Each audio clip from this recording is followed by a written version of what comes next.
नमस्कार। मीटिंग में शामिल होने के लिए आप सभी का धन्यवाद। जैसा कि आप सभी जानते हैं, 22 अप्रैल 2025 को लश्कर तैयबा से संबंधित पाकिस्तानी और पाकिस्तान प्रशिक्षित आतंकवादियों ने भारत में जम्मू और कश्मीर के पहलगाम में भारतीय पर्यटकों पर बर्बरतापूर्ण हमला किया। 25 भारतीयों और एक नेपाली नागरिक को कायरतापूर्ण मौत के घाट उतार दिया गया। मुंबई के 26 नवंबर 2008 के हमलों के बाद यह भारत में हुई किसी आतंकवादी हमले में मारे गए आम नागरिकों की संख्या की दृष्टि से सबसे गंभीर घटना है। पहलगाम का हमला अत्यधिक बर्बरतापूर्ण था, जिसमें वहां मौजूद लोगों को करीब से और उनके परिवारों के सामने सिर पर गोली मारी गई। हत्या के इस तरीके से परिवार के सदस्यों को जानबूझकर आघात पहुंचाया गया। साथ ही उन्हें यह नसीहत भी दी गई कि वे वापस जाकर इस संदेश को पहुंचा दें। यह हमला स्पष्ट रूप से जम्मू और कश्मीर में बहाल हो रही सामान्य स्थिति को बाधित करने के उद्देश्य से किया गया था। चूंकि पर्यटन फिर से अर्थव्यवस्था का मुख्य आधार बन रहा था, इस हमले का मुख्य उद्देश्य इसे प्रतिकूल रूप से प्रभावित करना था। पिछले वर्ष आप सभी जानते हैं 2.25 करोड़ से अधिक पर्यटक कश्मीर आए थे। इस हमले का मुख्य उद्देश्य इसलिए संभवतः यह था कि इस संघ राज्य क्षेत्र में विकास और प्रगति को नुकसान पहुंचाकर इसे पिछड़ा बनाए रखा जाए और पाकिस्तान से लगातार होने वाले सीमा पार आतंकवाद के लिए उपजाऊ जमीन बनाने में सहायता की जाए। हमले का यह तरीका जम्मू और कश्मीर और शेष राष्ट्र दोनों में सांप्रदायिक दंगे भड़काने के उद्देश्य से भी प्रेरित था। इसका श्रेय सरकार और भारत के सभी नागरिकों को दिया जाना चाहिए कि इन प्रयासों को विफल कर दिया गया। एक समूह ने खुद को रेजिस्टेंस फ्रंट TRF कहते हुए इस हमले की जिम्मेदारी ली है। यह समूह संयुक्त राष्ट्र द्वारा प्रतिबंधित पाकिस्तानी आतंकवादी समूह लश्कर तैयबा से जुड़ा हुआ है। यह उल्लेखनीय है कि भारत ने मई और नवंबर 2024 में संयुक्त राष्ट्र की 1267 कमेटी की सैंक्शंस मॉनिटरिंग टीम को अर्धवार्षिक रिपोर्ट प्रस्तुत की थी, जिसमें TRF के बारे में साफ इनपुट दिए गए थे। इससे पाकिस्तान स्थित आतंकवादी समूहों के लिए कवर के रूप में TRF की भूमिका सामने आई थी। इससे पहले भी दिसंबर 2023 में भारत ने इस टीम को लश्कर तैयबा और जैश ए मोहम्मद के बारे में सूचित किया था, जो TRF जैसे छोटे आतंकवादी समूहों के माध्यम से अपनी गतिविधियों को संचालित कर रहे हैं। इस संबंध में 25 अप्रैल को UN सिक्योरिटी काउंसिल प्रेस वक्तव्य में TRF के संदर्भ को हटाने के लिए पाकिस्तान के दबाव पर भी ध्यान दिया जाना चाहिए। पहलगाम आतंकवादी हमले की जांच से पाकिस्तान के साथ आतंकवादियों के संपर्क उजागर हुए हैं। रेजिस्टेंस फ्रंट द्वारा किए गए दावे और लश्कर तैयबा से ज्ञात सोशल मीडिया हैंडल द्वारा इसको रीपोस्ट किया जाना इसकी पुष्टि करता है। चश्मदीद गवाहों और विभिन्न जांच एजेंसियों को उपलब्ध अन्य सूचनाओं के आधार पर हमलावरों की पहचान भी हुई है। हमारी इंटेलिजेंस ने इस टीम के योजनाकारों और उनके समर्थकों की जानकारी जुटाई है। इस हमले की रूपरेखा भारत में सीमा पार आतंकवाद को अंजाम देने के पाकिस्तान के लंबे ट्रैक रिकॉर्ड से भी जुड़ी हुई है, जिसके लिखित और स्पष्ट दस्तावेज उपलब्ध हैं। पाकिस्तान दुनिया भर में आतंकवादियों के लिए एक शरण स्थल के रूप में पहचान बना चुका है। यहां अंतर्राष्ट्रीय स्तर पर प्रतिबंधित आतंकवादी सजा पाने से बचे रहते हैं। इसके अलावा पाकिस्तान ने इस मुद्दे पर विश्व और फाइनेंशियल एक्शन टास्क फोर्स जैसे अंतर्राष्ट्रीय मंचों को जानबूझकर गुमराह करने के लिए भी जाना जाता है। साजिद मीर का मामला, जिसमें इस आतंकवादी को पाकिस्तान ने मृत घोषित कर दिया था और फिर अंतर्राष्ट्रीय दबाव के परिणाम स्वरूप वो जीवित पाया गया, इसका सबसे स्पष्ट उदाहरण है। ये स्वाभाविक है कि पहलगाम में हुए इस हमले से जम्मू और कश्मीर के साथ साथ भारत के अन्य भागों में भी आक्रोश देखा गया। हमलों के बाद भारत सरकार ने स्वाभाविक रूप से पाकिस्तान के साथ संबंधों को लेकर कुछ कदम उठाए।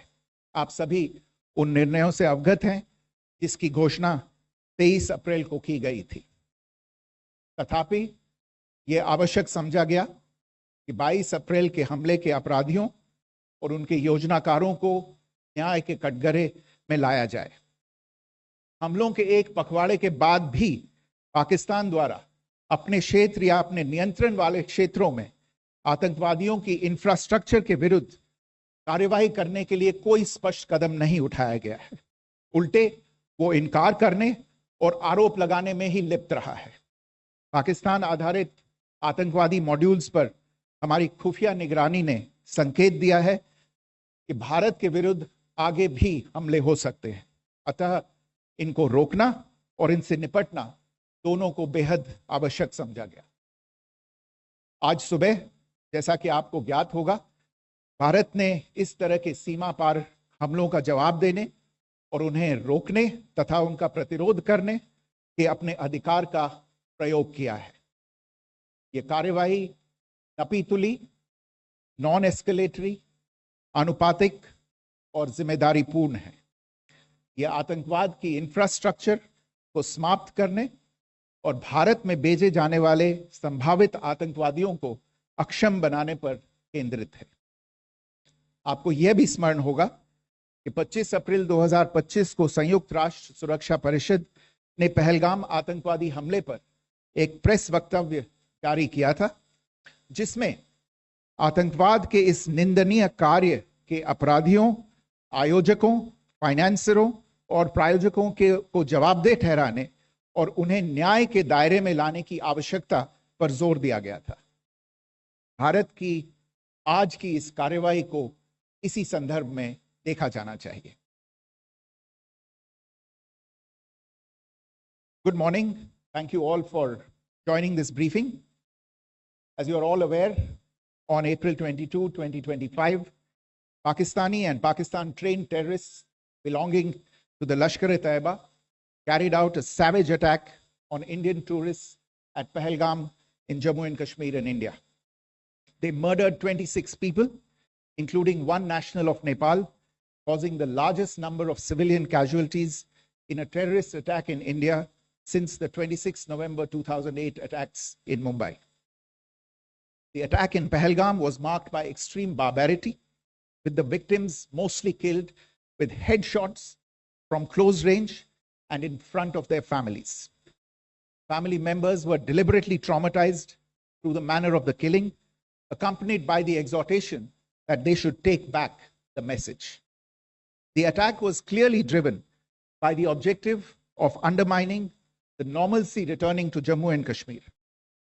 In particular, it was designed to impact the mainstay of the economy, tourism, with a record 23 million tourists visiting the valley last year. The calculation, presumably, was that harming growth and development in the Union Territory would help keep it backward and create fertile ground for continued cross-border terrorism from Pakistan. The manner of the attack was also driven by an objective of provoking communal discord, both in Jammu and Kashmir and the rest of the nation. It is to the credit of the government and the people of India that these designs were foiled. A group calling itself the Resistance Front has claimed responsibility for the attack. This group is a front for the UN-proscribed Pakistani terrorist group Lashkar-e-Taiba. It is notable that India had given inputs about the TRF in the half-yearly report to the monitoring team of the UN's 1267 Sanctions Committee in May and November 2024, bringing out its role as a cover for Pakistan-based terrorist groups. Earlier too, in December 2023, India had informed the monitoring team about Lashkar and Jaish-e-Mohammed operating through small terror groups such as the TRF. Pakistan's pressure to remove references to TRF in the April 25 UN Security Council press statement is notable in this regard. Investigations into the Pahalgam terror attack have brought out the communication notes of terrorists in and to Pakistan, the claims made by the Resistance Front, and their reposting by known social media handles of the Lashkar-e-Taiba speak for themselves. Identification of the attackers based on eyewitness accounts as well as other information available to law enforcement agencies has also progressed. Our intelligence has developed an accurate picture of the planners and backers of this team. The features of this attack also tie in with Pakistan's long track record of perpetrating cross-border terrorism in India, which is well documented and beyond question. Pakistan also has a well-deserved reputation as a haven for terrorists from around the world, with internationally proscribed terrorists enjoying impunity there. In addition, Pakistan has been known to willfully mislead the world and international forums, such as the Financial Action Task Force, on this issue. The Sajid Mir case, in which this terrorist was declared dead and then, in response to international pressure, brought back to life, found alive and arrested, is the most glaring example. The latest attack in Pahalgam has understandably generated deep anger in Jammu and Kashmir and in other parts of India. Following the attacks, the government of India naturally responded with a set of initial measures relating to our engagement with Pakistan. You're all aware of the decisions that were announced on the 23rd of April. However, it was deemed essential that the perpetrators and planners of the 22nd April attack be brought to justice.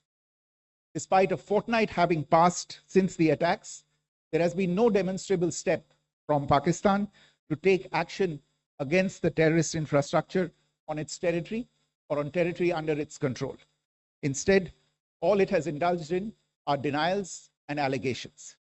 Our intelligence monitoring of Pakistan-based terrorist modules indicated that further attacks against India were impending. There was thus a compulsion both to deter and to preempt.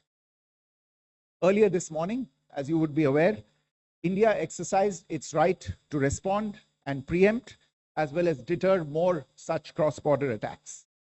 These actions were measured, non-escalatory, proportionate, and responsible. They focused on dismantling the terrorist infrastructure and disabling terrorists likely to be sent across to India.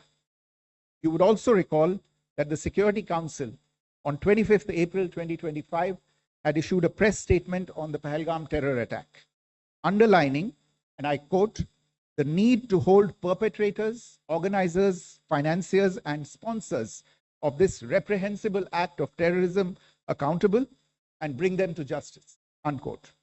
India's latest actions should be seen in this context.